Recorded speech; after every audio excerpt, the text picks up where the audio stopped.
to make sure your workforce is ready for any safety issues that comes up.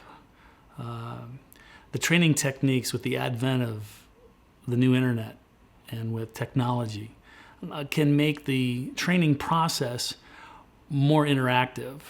We know through educational systems and statistics that students that have a way of interacting with the actual process itself, put their hands on it.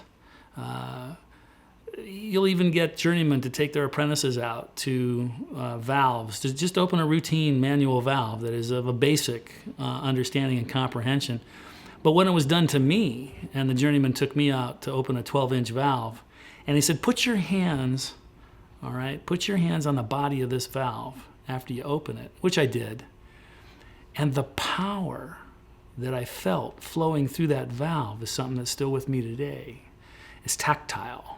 Training should be tactile today. Now, automation plays a role in safety. There's no question about that. It has the ability to sense beyond the human capabilities of sight and hearing and smell. It can be detected at levels way below anything humans could ever detect in their own modern five senses. So automation plays a role. Automation plays a significant role when it comes to critical applications that need emergency isolation.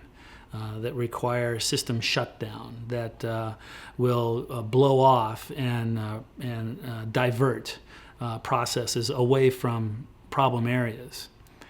The only caveat to that is the sophistication of the electronics and the technology that we have today is superseding the knowledge of what to do if that particular item isn't working.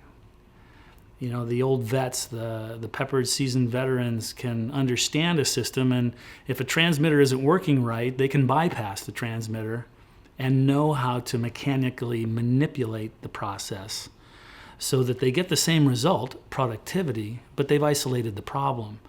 Today, with the sophistication of the electronics that are more and more coming into the industry, there's a chasm.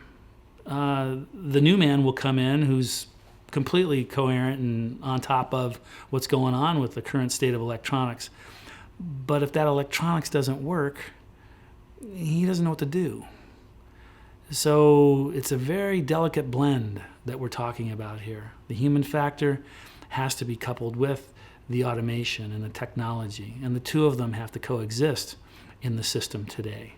And largely the guy who, on the human factor, gets to take it easy because the automated side of the equation will do most of the work.